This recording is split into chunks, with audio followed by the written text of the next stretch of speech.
কিছু সময়ের মধ্যে গেটের কাছে একটি গাড়ি দেখা যায়। সকলে আতঙ্কিত নয়নে তাকায় সেদিকে। গাড়ি থেকে নেমে পড়ে একজন সুদর্শন ছেলে। চোখে সানগ্লাস, কালো প্যান্ট, সাদা শার্ট, হাতে ব্র্যান্ডের ঘড়ি। শার্টের হাতা ফোল্ড করতে করতে এগিয়ে আসে ক্যাম্পাসের দিকে। ছেলে তিনটিকে মাটিতে পড়ে থাকতে দেখে ভ্রু কুঁচকে যায় ছেলেটির। জিজ্ঞাসু দৃষ্টিতে তাকায় পাশে থাকা একটি ছেলের দিকে। ছেলেটি বুঝতে পেরে সব খুলে বলে। শুভ্রার ভার্সিটিতে আজ আসতে দেরি হওয়ায় অদিতি আর রাইমা ক্যাম্পাসে অপেক্ষা করছিল তার জন্য। এরই মধ্যে একটি ছেলে হঠাৎই রাইমার হাত ধরে ফেলে। আটকে যায় রাইমা। পাশে থাকা অদিতির মুখে স্পষ্ট ভয় ফুটে উঠেছে। তারা বুঝতে পেরেছে আজ সিনিয়রদের র্যাগিংয়ের শিকার হতে চলেছে। অদিতির চোখ চারিদিকে আদিত্য আর শুভ্রাকে খুঁজছে। আপনি আমার হাত ধরেছেন কেন? ছাড়ুন বলছি। এটা কেমন অসভ্যতা? এখানে অসভ্যতার কি দেখলে? বলেই বিশ্রীভাবে হাসতে লাগলো ছেলেটি। তার পেছনে থাকা বাকি ছেলে দুজনও যোগ দিল তার সাথে। ভার্সিটির ছেলে মেয়েগুলো চেয়ে চেয়ে দেখছে। তারা এগিয়ে আসতে চাইলেও আসতে পারছে না। এই ছেলেগুলোকে ভয় পায় তারা, বিশেষ করে ছেলেগুলোর লিডারকে। আপনি জানেন না আমি কে? এর ফল ভালো হবে না কিন্তু। হাত ছাড়ুন। এই তোরা শুনলি? এই মেয়ে সামিরকে ভয় দেখাচ্ছে। তা কে তুমি সুন্দরী? ব্যঙ্গ করে বলল সামির। রাইমার অন্যার দিকে হাত বাড়াতে শুরু করলো সে। কিছু ছেলে মেয়ে বাদে বাকি সকলে তৎক্ষণাৎ চোখ বন্ধ করে ফেলে। তারা জানে এখন রাইমার সাথে কি হতে চলছে। কোনো কিছু পড়ে যাওয়ার শব্দে চোখ খুলে তাকায় সবাই। মাটিতে পড়ে থাকা সামিরকে দেখতে পায় তারা, অবাক হয়। যারা ঘটনাটা দেখেছে তারা অবাক নয়নে তাকিয়ে আছে রাইমার পাশে দাঁড়ানো শুভ্রার দিকে। আকস্মিক আক্রমণে হতবাক হয়ে যায় স্বামীর। নাক থেকে গলগল করে রক্ত পড়ছে তার। কিছু বুঝে ওঠার আগেই গালে ব্যথা অনুভব করে। পরপর কয়েকটা থাপ্পড় পড়েছে তার গালে।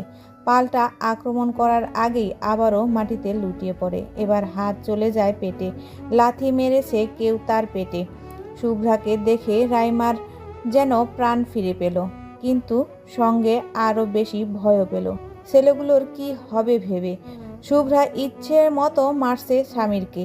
স্বামীর পাল্টা আক্রমণ করার কোনো সুযোগ পাচ্ছে না। স্বামীরের পেছনে দাঁড়িয়ে থাকা ছেলেগুলো যেন এতক্ষণে হুঁশ ফিরল। তারা শুভ্রাকে দেখছিল। যেখানে তাদের দিকে চোখ তুলে তাকাতে সকলে হাঁটু কাঁপে, সেখানে এমন কিছু কল্পনাও করতে পারেনি তারা। তারা শুভ্রার দিকে এগিয়ে আসতে নিলে শুভ্রা একের পর এক থাপ্পড় মারতে শুরু করে তাদের। যেভাবে পারছে সেভাবেই মারছে ছেলেগুলোকে মারতে মারতে প্রায় অবস্থা খারাপ করে ফেলেছে। তবুও শুভ্রার ভেতরে কোনো ক্লান্তি দেখা যাচ্ছে না। তাকে দেখে মনে হচ্ছে ছেলেগুলোর প্রাণ না নিয়ে আজকে আর থামবে না। ভার্সিটির কিছু ছেলে মেয়ে ওকে থামাতে আসতে নিলে চিৎকার করে ওঠে। চিৎকার এত জোরেই ছিল যে সকলে কিছুটা কেঁপে ওঠে। একজনও এগিয়ে আসবেন না। এতক্ষণ যেমন একটা মেয়েকে এভাবে অপদস্থ হতে দেখে মজা নিচ্ছিলেন, সেভাবেই এখনো ওদের মার খেতে দেখে মজা নিবেন। ওদের মার খেতে দেখে দরদ উতলে উঠছে, তাই না? আজ আপনাদের মতো মানুষদের জন্যই মেয়েদের এই অবস্থা। যখন মেয়েটার সাথে ওরা অসভ্যতামি করছিল তখন এগিয়ে আসতে পারেননি। নিজেদের মানুষ হিসেবে পরিচয় দেন কিসের জন্য, যদি আরেকজনের বিপদে পাশে এসে দাঁড়াতেই না পারেন? মাথা নিচু করে ফেলে সবাই। আসলেই তো, তারা তখন এগিয়ে গেলে রাইমার সাথে এমন কিছু করার সাহস পেত না ছেলেগুলো। কিন্তু তারাও বা কী করবে? বড়লোকের বকে যাওয়া ছেলে এরা। অনেক মেয়ে অপদস্থ হয়েছে এদের হাতে। কোনো পদক্ষেপ নিতে পারে না কেউ। যারা চেষ্টা করেছে তাদের সাথে অনেক বাজে ঘটনা ঘটে। শুভ্রাকে থামতে না দেখে রাইমা আর অদিতি জড়িয়ে ধরে তাকে। শুভ্রা ছটফট করতে শুরু করে। তারা আরো শক্ত করে জড়িয়ে রাখে তাকে। সব ঘটনা শুনে ছেলেটি তাকায় শুভ্রার দিকে। পায়ের পাতা থেকে মাথা চুল অবধি অদ্ভুতভাবে পর্যবেক্ষণ করছে। ছেলেটির এমন চাহনি মোটেও ভালো লাগছে না শুভ্রার। রাইমা আর অদিতির কাছ থেকে নিজেকে কোনো রকম ছাড়িয়ে নিয়ে ঠাস করে ছেলেটির গালে চর বসালো শুভ্রা। আহাম্মক বনে গেল সকলে। শুভ্রা, পাগল হয়ে গেছিস? জানিস কাকে চড় মারলি তুই? ভয়ে গলা শুকিয়ে যাচ্ছে অদিতির। সে খুব ভালো করেই চেনে এই ছেলেকে।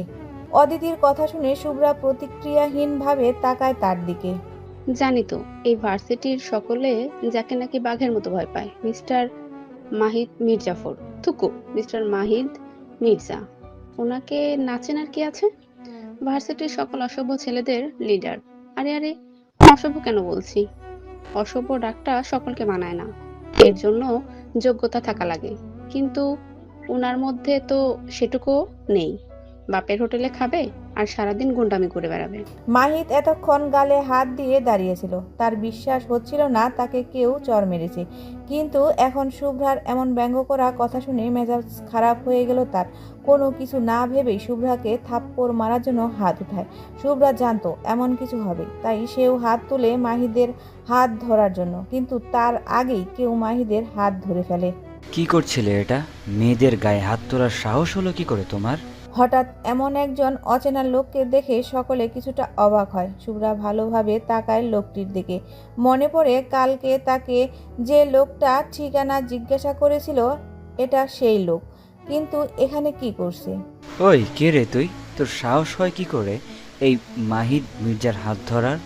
কথাটা শেষ হওয়ার আগেই মাহিদের গালে আবারও একটা থাপ্পড় পড়ে, কিন্তু এবারের থাপ্পড়কারী লোকটি নিজেই। বেয়াদব ছেলে, আমি তোমাদের নতুন ম্যাথ টিচার। থ হয়ে যায় সকলেই। লোকটিকে দেখে কেউ কি বুঝবে তিনি একজন শিক্ষক?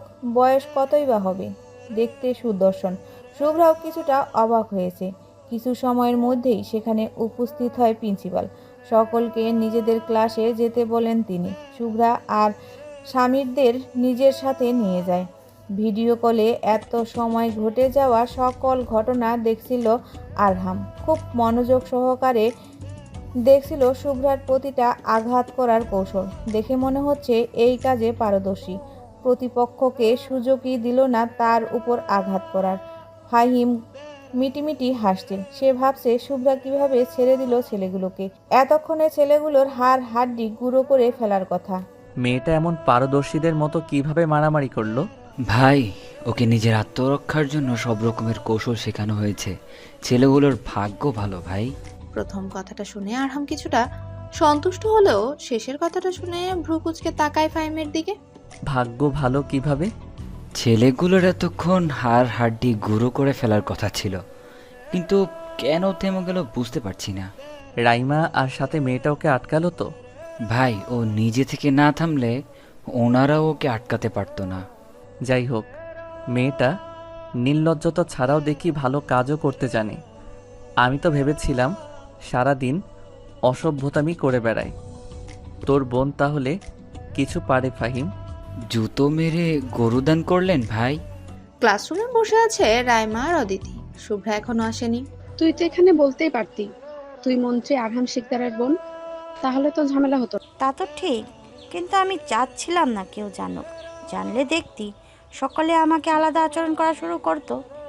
আর জানিস, মনের মধ্যে একটা বিশ্বাস ছিল শুভ্রা আসবে। তাদের কথোপকথনের মাঝেই ক্লাসরুমে প্রবেশ করেন প্রিন্সিপাল। সাথে শুভ্রারও আছে। ও গিয়ে সোজা রাইমা আর অদিতির মাঝে বসে। ওরা ওকে কিছু জিজ্ঞেস করতে নিলে ইশারায় চুপ করিয়ে দেয় শুভ্রা। ক্লাসের ছেলেমেয়েরা অদ্ভুতভাবে দেখছে তাকে। স্টুডেন্ট, ইনি তোমাদের নতুন math teacher mister Arad Chowdhury. Principal বেশ কিছু সময় সকলের সাথে কথা বলে চলে যান। ক্লাসরুমের মেয়েরা হা করে দেখছে আর আজকে চোখে চশমা না থাকলে হয়তো আরো বেশি সুন্দর লাগতো। তো আমার প্রিয় শিক্ষার্থীগণ, আমার পরিচয় তো পেয়ে গেলেন। এখন আপনাদের পরিচয়গুলো দিন পাঠ। আরাজের কথা বলার ধরন দেখে মুগ্ধ হয় সকলেই। একে একে সকলের সাথে পরিচয় হয়ে নেয় আরাজ। ক্লাসরুমে শুভ্রার সাথে বাড়তি একটাও কথা বলে না। এমন ভাব করলো যেন তারা একে অপরকে আগে কখনো দেখেনি। ছুটির পর ভার্সিটির বাইরেই দাঁড়িয়ে আছে শুভ্রা। রাইমা কাজের কথা বলে চলে গেছে। এতে করে শুভ্রা কিছুটা অবাক হয়েছে। পরে ভাবলো হয়তো সকালের ঘটনার কারণেই খারাপ লাগছে, তাই তাড়াতাড়ি চলে গেল। ভার্সিটি এখনো পুরোপুরি খালি হয়নি, কয়েকজন শুধু বেরিয়েছে। অদিতির বাইরে আসার অপেক্ষা করছে শুভ্রা। অদিতি গেছে ওয়াশরুমে। আদিত্য আজকে আসেনি ভার্সিটিতে, তাই অদিতিকে বাড়িতে নামিয়ে দিতে চেয়েছে শুভ্রা। এখানে দাঁড়িয়ে যে। আরাজের কথাই শুভ্রা পেছনে ফেরে। এই লোকটা কাল অবধি ছিল তার প্রতিবেশী, আর এখন তার ভার্সিটির শিক্ষক। শুভ্রা ভদ্রতার সহিত মুখে হালকা হাসি ফুটিয়ে জবাব দেয়, স্যার, আমার বান্ধবী অদিতি এখনো ভিতরে। তাই এখানে দাঁড়িয়ে। আচ্ছা। বলেই চলে গেলেন আরাজ। শুভ্রা তার যাওয়ার দিকে চেয়ে বেশ কিছু সময় তাকিয়ে থাকে। লোকটাকে দেখে কখনো বা শিক্ষক মনে হয়, কখনো বা 25 বছরের যুবক। চোখে সবসময় মোটা ফ্রেমের একটা চশমা পরে, সুদর্শন দেখতে। তোর মন্ত্রীমশাইয়ের থেকে সুন্দর আর কেউ নেই। অন্য কোনো ছেলের দিকে একদম তাকাবি না, হোক না সেটা প্রতিবেশী বা শিক্ষক। তোর মন্ত্রীমশাই দুনিয়ার সব থেকে সুদর্শন মানুষ। নিজের মাথায় হালকা চাপড় মেরে বলে শুভ্রা। নিজের এমন কাজে নিজেই আবার হেসে ফেলে। ভাবনার রাজ্যে নিজের প্রিয় মন্ত্রী মশাইকে নিয়েই ডুব দেয় সে। অদিতি এসে শুভ্রাকে একা একা হাসতে দেখে কিছুটা অবাক হয়। শুভ্রাকে 2-3 বার ডাকার পরও যখন শুভ্রা সাড়া দেয় না, তখন কিছুটা ঝাঁকায় শুভ্রাকে। ও, আবার নিশ্চয় তোর প্রিয় মন্ত্রী সাহেবের ভাবনায় ডুবে গেছিলি। এতবার ডাকলাম তবুও কোনো সাড়া দিলি না তুই। শুভ্রা অদিতির পিঠে একটা কিল বসে। অদিতি কিছুটা আর্তনাদ করে ওঠে। দিলি তো ভেঙে। তোরা সকলেই আমার ভালোবাসার শত্রু। যখনই দেখবি আমার প্রিয় মন্ত্রী মশাইকে নিয়ে কিছু একটা ভাবছি, তখনই বাগড়া দিতে হবে তোদের। বাস্তবে তো আর পাই না ওনাকে, তাই কল্পনাতেই একটা ছোট্ট সংসার সাজিয়েছি। কিন্তু তোদের তো আমার সুখ সহ্য হয় না। গটগট পায়ে গাড়িতে গিয়ে বসে শুভ্রা। অদিতিও শুভ্রার পাশে গিয়ে ধপাস করে বসে পড়ে। বিরক্তিতে কপাল কুঁচকে ফেলে শুভ্রা। আরে রাগ করছিস কেন? তুই তো আমার ডাক শুনছিলি না, তাই ছাকা দিলাম। রাগ করিস না শুভ্রা, আজকে না তোর। কথাটা শেষ হওয়ার আগেই জিভে কামড় বসিয়ে দেয় অদিতি। এমন প্রতিক্রিয়া করছে যেন এক্ষুনি কোনো বিস্ফোরণ ঘটাতে যাচ্ছিল। শুভ্রা সন্দেহভজন দৃষ্টিতে তাকায় অদিতির দিকে। আজকে আমার কি অদিতি? কথা শেষ না করে থেমে গেলি কেন? আরে তেমন কিছু না। আমতা আমতা করছে অদিতি। শুভ্রা বেশ ভালোই বুঝতে পারছে অদিতি কিছু লুকাচ্ছে তার থেকে। এমনকি আজকে রাইমাকে দেখেও তার এমনটাই মনে হয়েছে। শুভ্রা যাওয়ার পথে তাকিয়ে আছে মাহিদ। তার ঠোঁটের কোণায় খেলা করছে অদ্ভুত হাসি। শুভ্রার থাপ্পড় দেওয়া জায়গায় আলতো করে হাত বুলায় সে। হঠাৎ হাতে থাকা ফোনে কিছু একটা দেখে ঠোঁটের কোণে থাকা হাসি আরো বেশি প্রসারিত হয়। ফোন পকেটে রেখে গাড়ির চাবি হাতের আঙুলে ঘোরাতে ঘোরাতে গাড়ির কাছে চলে যায় সে। সাথে নিচু স্বরে গানও চালিয়ে যাচ্ছে। ভার্সিটির ছেলেমেয়েরা অবাক হয়ে দেখছে মাহিদকে। এই ছেলের সাথে কেউ উঁচু কণ্ঠে কথা বললে তার অবস্থা খারাপ করে ছাড়ে। সেই ছেলেকে আজকে একটা মেয়ে থাপ্পড় মেরেছে, তবুও কত সুন্দর স্বাভাবিকভাবেই কথা বলছে সে, যেন কিছুই হয়নি। গাড়ির কাছে এসে হাসপাতালে ফোন করে মাহিদ। স্বামীদের ভর্তি করানো হয়েছে কাছেই হাসপাতালে। ভালো মন্দ জিজ্ঞেস করে বাড়ির উদ্দেশ্যে বেরিয়ে পড়ে সে। কিছু সময় পর আবার হাসপাতালে যেতে হবে তাকে। একটা খুনের কেসের ফাইল নিয়ে ঘাটাঘাটি করছে ফরহাদ। সে পেশায় একজন সিআইডি অফিসার। স্যার, আপনি প্রায় এই বন্ধ হয়ে যাওয়া কেসটা নিয়ে কাজ করেন, কিন্তু কোনো সমাধান আজ পর্যন্ত পেলেন না।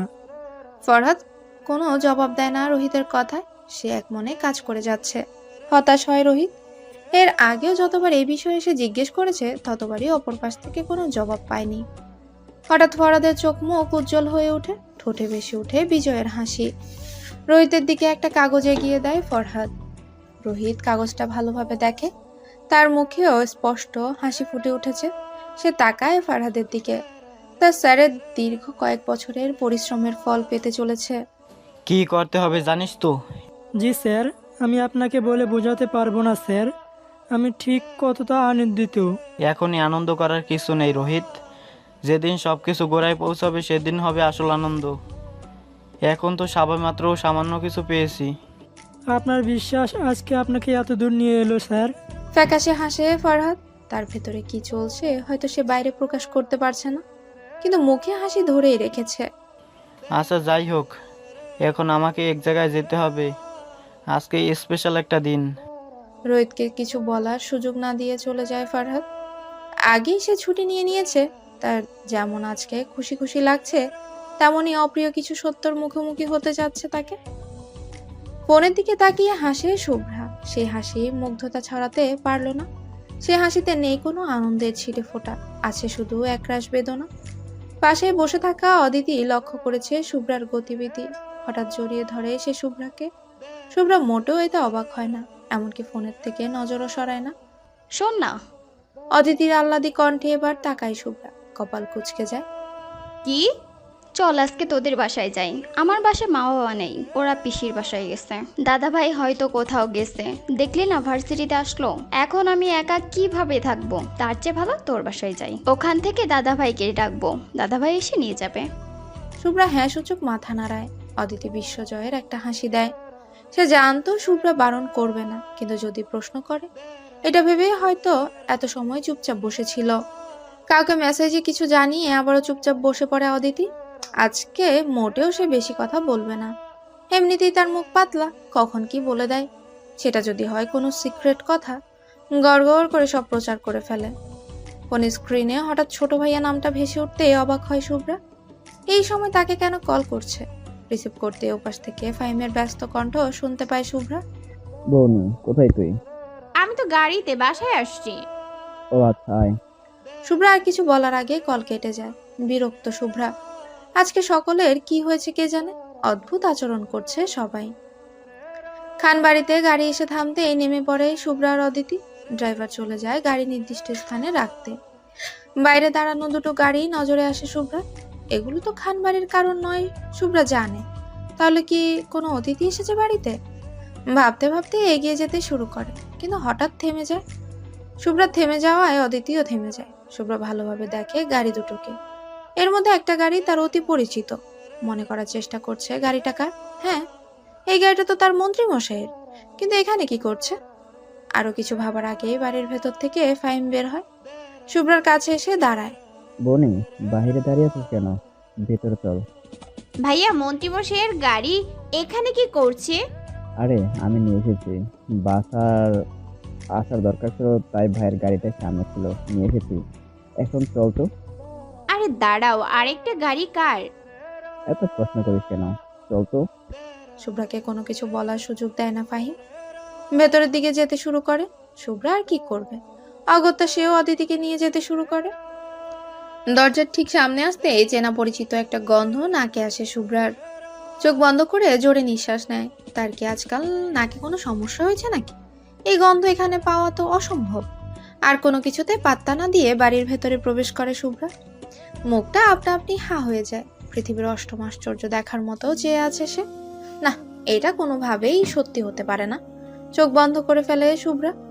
কয়েক সেকেন্ড পর উচ্চস্বরে হাসির শব্দ শুনে চোখ খুলে তাকায়। না, কোনো পরিবর্তন দেখা গেল না তার সামনের দৃশ্যে। তার মানে সত্যি সবটা।